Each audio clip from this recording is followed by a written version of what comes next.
Fala pessoal, tudo bem com vocês? Bora atualizar as notícias do Timão, porque o primeiro reforço do ano está prestes a ser anunciado. Também vou te falar sobre a reação interna que aconteceu depois do jogo da Venezuela e um balanço muito positivo da entrevista coletiva de Ramon e Emiliano Dias após o empate contra o Guarani.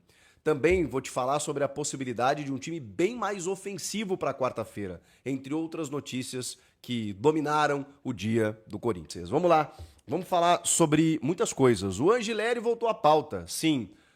Tinha esfriado, o Getafe não queria emprestar num primeiro momento, o valor estava muito alto, mas aí o Corinthians conseguiu entrar num modelo de negócio de sim, um empréstimo até o fim de 25 com opção de compra. E, portanto, o Fabrício Angileri, lateral argentino, de 30 anos, ex-River Plate, atualmente no Getafe, ele não joga há algum tempo, né? Acho que é importante a gente falar sobre isso, né? São 9 meses que ele não atua.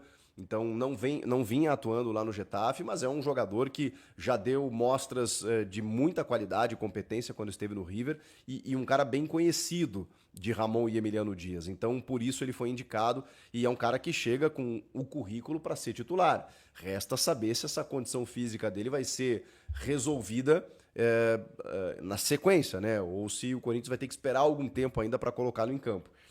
O fato é que ele, nessa segunda-feira, realizou exames médicos. O Corinthians aguarda o resultado desses exames, né? Até por conta disso, por essa precaução de um cara que não atua há algum tempo, para fazer o anúncio oficial. Dando tudo certo, pode ser anunciado, inclusive, nessa terça-feira e tem que ser registrado até sexta-feira, dia 28, que é a data limite do fechamento da janela brasileira para contratações, né? O que indica também um pouquíssimo tempo para que o Corinthians possa anunciar outros reforços. Estamos falando do primeiro reforço do ano e aparentemente o último, né? A menos que haja uma oportunidade de mercado para até sexta-feira o Corinthians anunciar. Se não, só na metade do ano. Curioso a gente falar que esse primeiro reforço, né, essa necessidade imediata, ela vem de um lateral esquerdo.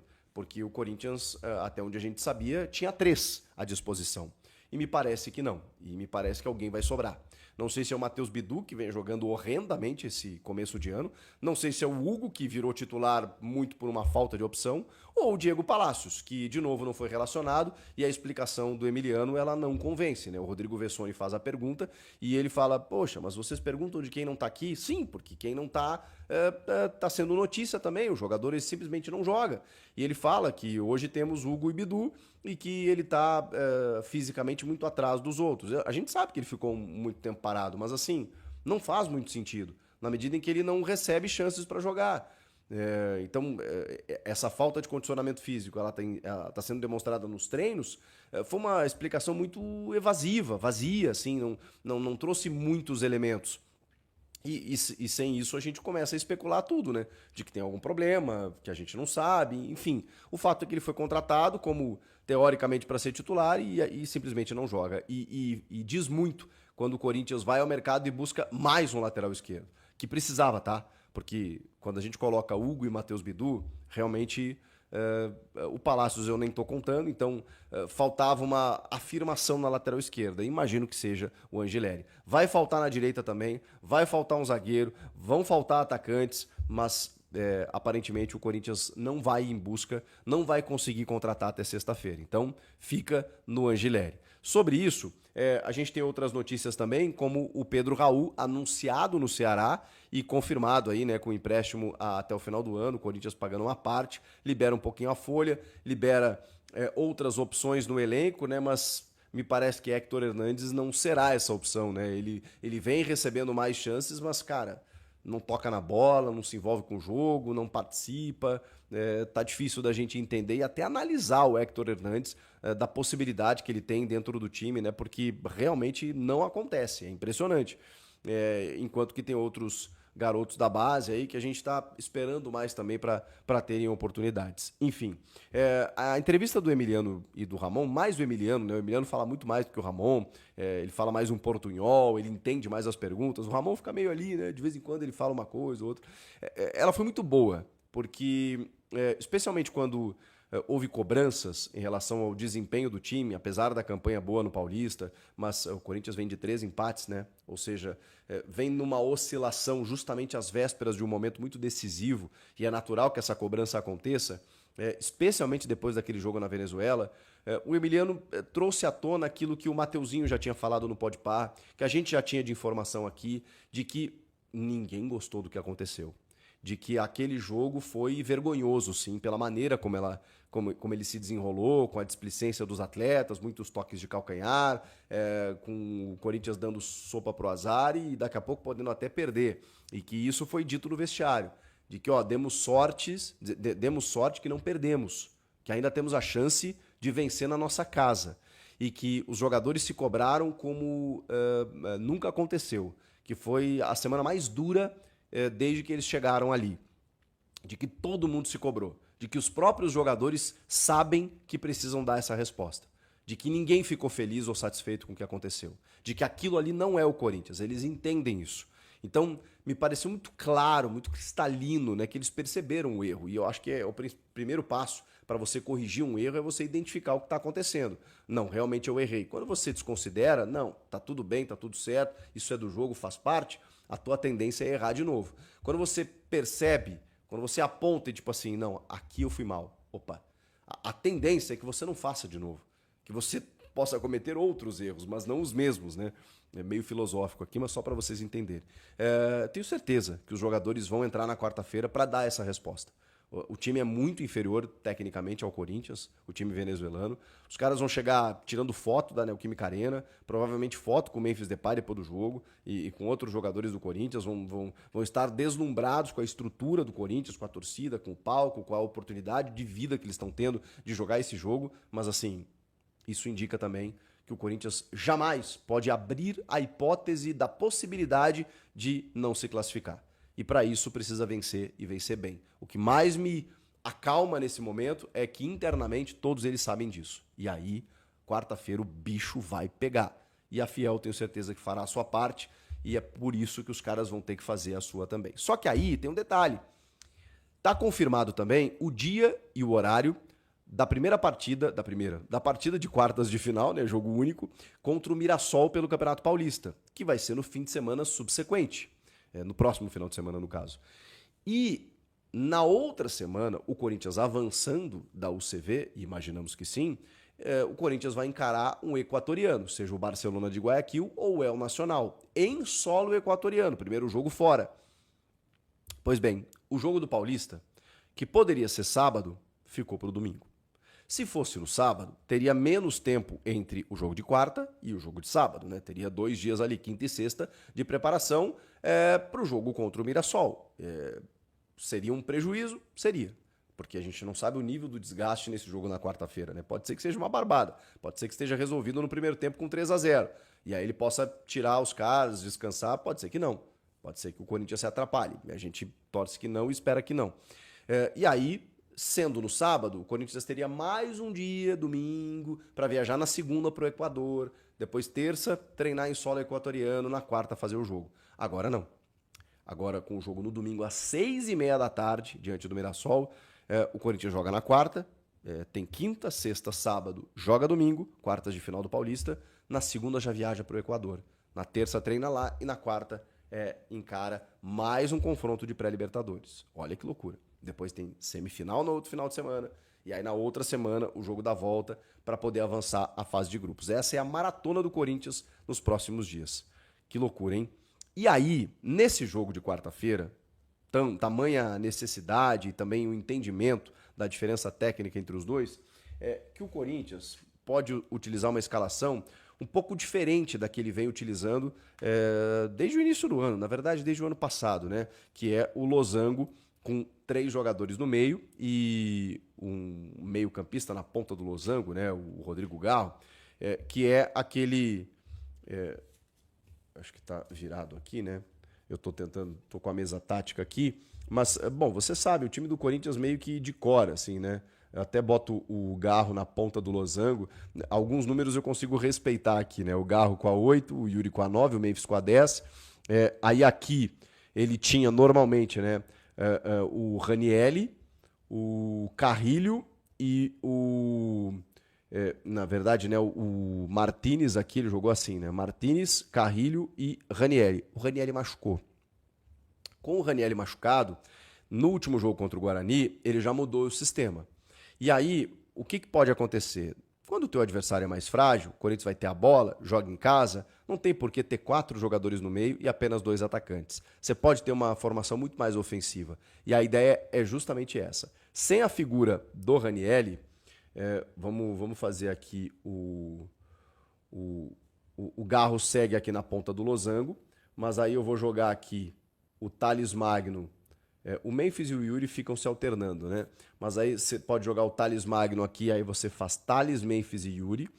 O Garro segue por aqui, e aí 2 volantes, 2 meio-campistas meio que alinhados aqui, com o José Martínez pela direita, onde ele vai muito bem, inclusive atacando o espaço, mas também ele pode voltar e ser um primeiro, com o André Carrilho, que também é um construtor, mas é um marcador. Então, eu não imagino que a UCV vai dar muito trabalho na marcação ao Corinthians, que tem sofrido defensivamente, é verdade. Mas a ideia de ter Martínez e Carrilho aqui ocupando esse setor, Garro na armação, 3 atacantes, aqui o Hugo provavelmente, que é o titular, né?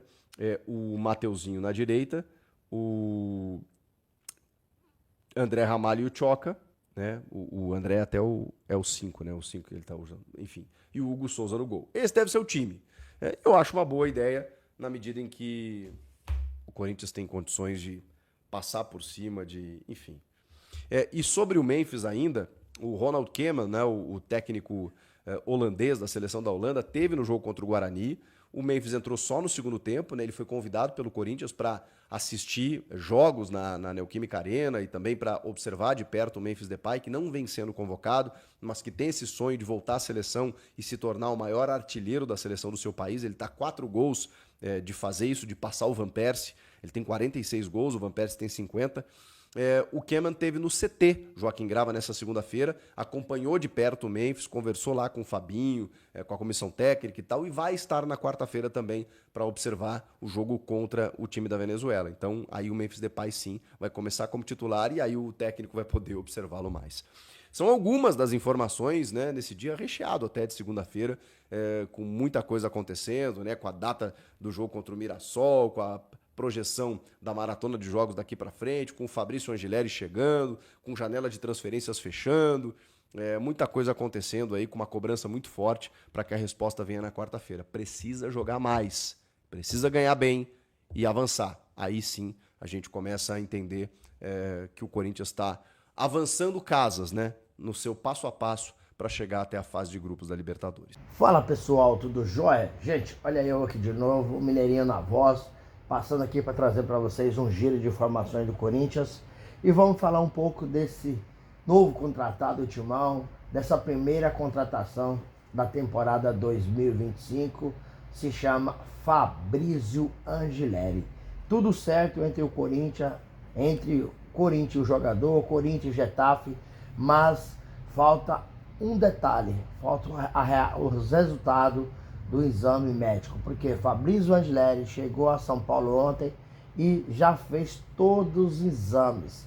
Falta sair o resultado. Saindo o resultado que o jogador está bem, Corinthians vai assinar o contrato. A primeira contratação, tendo em vista que o Corinthians era o único time brasileiro que ainda não tinha feito uma contratação na temporada 2025. Fez a primeira, acredito que é a primeira, né?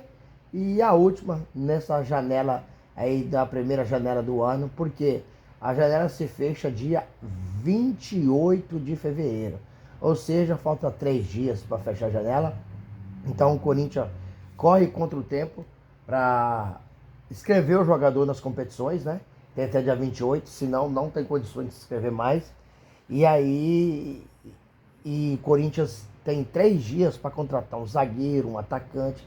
Tudo isso é necessidade do Corinthians, porque o jogo contra a Universidade Central revelou algumas carências no elenco. O Corinthians tem até um bom time, mas tem um elenco curto, um elenco fraco.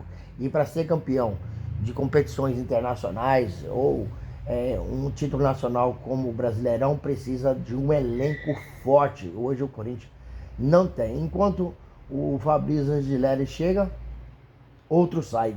Quem foi anunciado no Ceará foi o Pedro Raul, jogador que tentou performar no Corinthians diversas vezes, não conseguiu, e o jogo de despedida dele foi contra a Portuguesa, onde o Pedro Raul teve diversas chances, e não acabou convertendo essa chance em gol.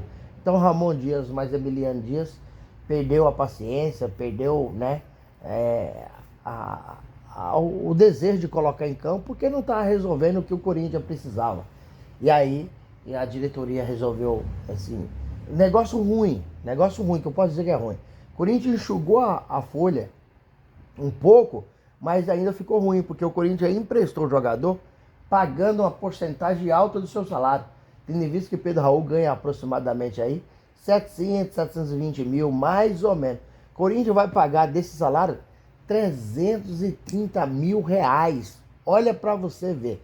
Entre direito de imagem, essas coisas. Porque a CLT quem vai pagar vai ser o Ceará, que é em torno de 380 mil. Então o Corinthians está incorrendo nos mesmos erros que os ex-presidentes incorreram. Por quê? Quando o Augusto Melo estava na sua campanha para ser presidente, disse que isso não ia acontecer. E agora está acontecendo com o presidente Augusto Melo com um pouco mais de um ano de mandato. Porque o Fagner foi para o Cruzeiro com o Corinthians pagando uma porcentagem de seu salário muito alta, em torno aí dos 500 mil reais. E ia estar jogando no Cruzeiro. Aí o Corinthians emprestou o Fagner para o Cruzeiro. O Corinthians não tem um reserva à altura do Mateuzinho. Por quê? Hoje quem é reserva do Mateuzinho? Léo Maná. Léo Maná joga igual o Fagner? Então, não. E aí o Cruzeiro está desfrutando do futebol do Fagner com o Corinthians pagando mais da metade do seu salário. Então, olha, erro gravíssimo de Fabinho Soldado e o presidente Augusto Melo.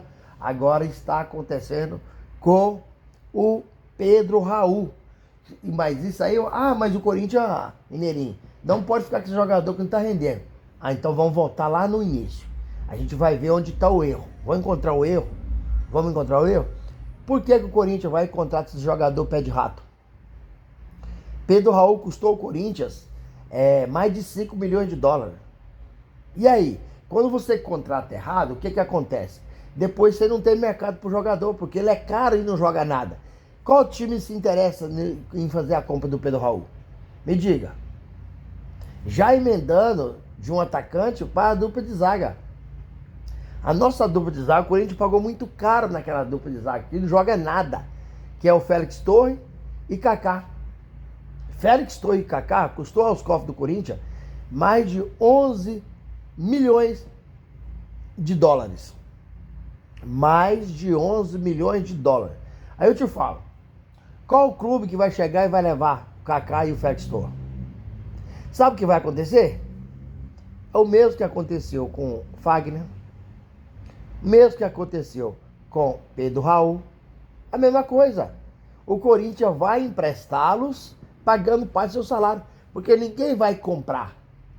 Então o Timão tem 3 dias para ir ao mercado contratar um zagueiro de seleção. Fabinho Soldado e Augusto Melo têm buscado, têm feito essa tentativa. Mas onde está o problema? O problema está que o Corinthians não tem dinheiro. Então o Corinthians está contratando jogador livre no mercado. Jogador em final de contrato. Agora o Corinthians chegar e pagar uma nota no jogador, você ganha. Quanto está o seu passo, a transferência? Tá tanto, vou pagar. Isso o Corinthians não tem condições de pagar, porque hoje o clube está endividado em 2,4 bilhões.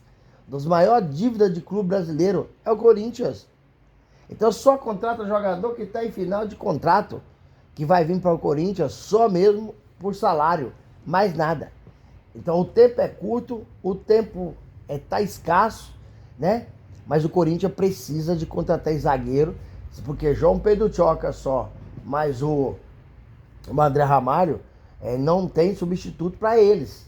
Então o dia que o João Pedro ou o André Ramalho estiver machucado, o Corinthians está com a defesa. A gente viu no último jogo contra o Guarani, Félix Torres e Kaká bateu cabeça o tempo todo. Toda vez que eles têm que cortar uma bola, eles recuam pro goleiro Hugo Souza. É uma brincadeira. Ele não sabe sair fazendo 2 toques. Né?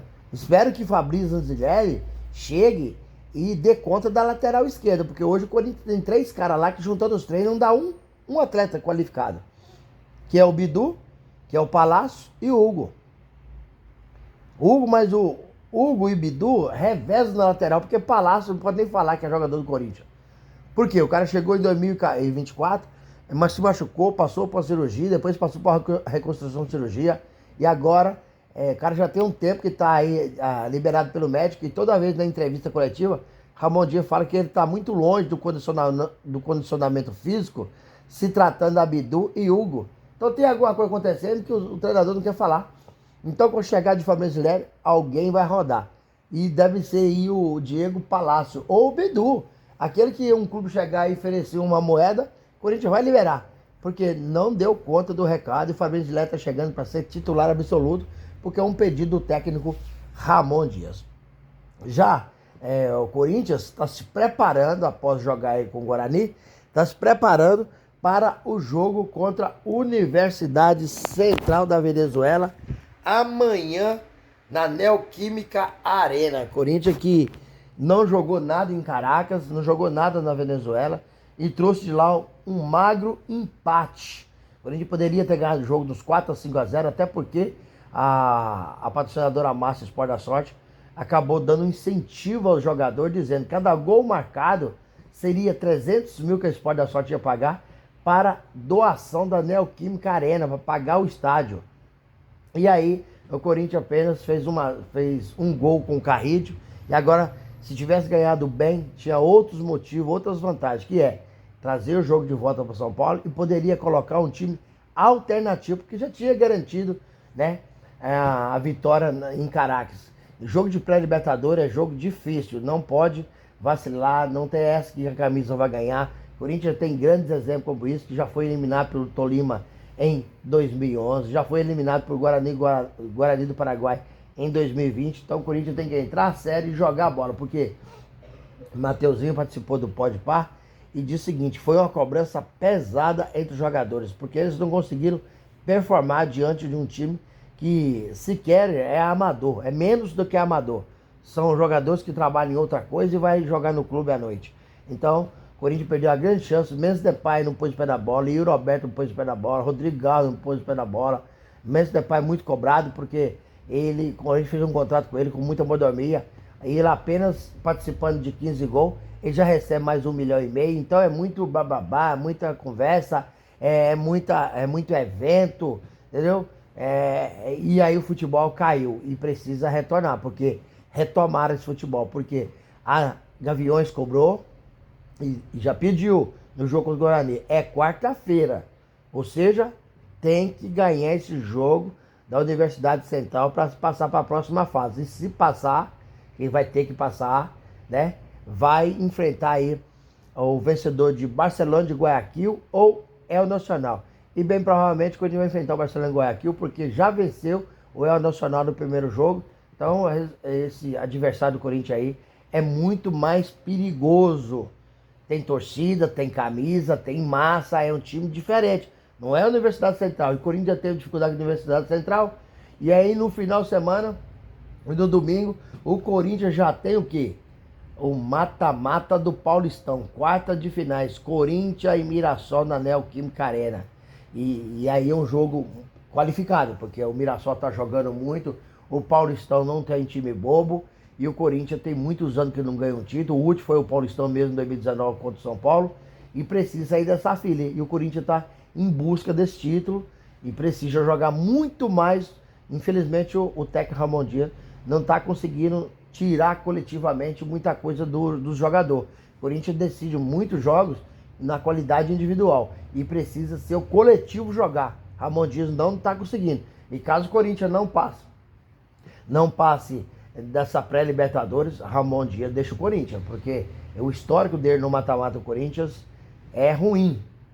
Perdeu a Copa do Brasil, perdeu a Sul-Americana e agora empatou esse primeiro jogo com um time extremamente amador. E já, se o Corinthians passar, na outra quarta-feira, que é a quarta-feira de cinza, o Corinthians já pega o Barcelona de Guayaquil, que é o jogo mais difícil, como eu falei para vocês. Então o Timão tem aí uma sequência de jogos que precisa da vitória. Empate não serve. Se empatar com a Universidade Central, vai para os pênaltis. Pênalti é muita loteria. Então o Corinthians corre sério risco de deixar aí a pré-libertadores. E é uma competição que que o Corinthians, infelizmente, não tem tradição. É uma competição que o Corinthians já caiu diante de times totalmente sem tradição, time pequeno, time com a expressão da Universidade Central. Então, o Corinthians precisa tomar cuidado e fazer um jogo muito assertivo, né, para conseguir essa classificação. E aí, fiel, o que vocês acham? Acho que o Corinthians consegue a classificação aí diante da Universidade Central na pré-Libertadores e também contra o Mirassol pela quarta de final do Paulistão? Gente, e para finalizar o vídeo, eu quero agradecer vocês pelo carinho, agradecer vocês pelo apoio e pedir que deixe seu comentário aqui no vídeo, deixe o seu like para fortalecer nosso trabalho, para o YouTube entender que vocês estão gostando do conteúdo e deixe também a sua inscrição na comunidade para a gente continuar crescendo. Sem mais delongas, até o próximo vídeo. Tchau, tchau.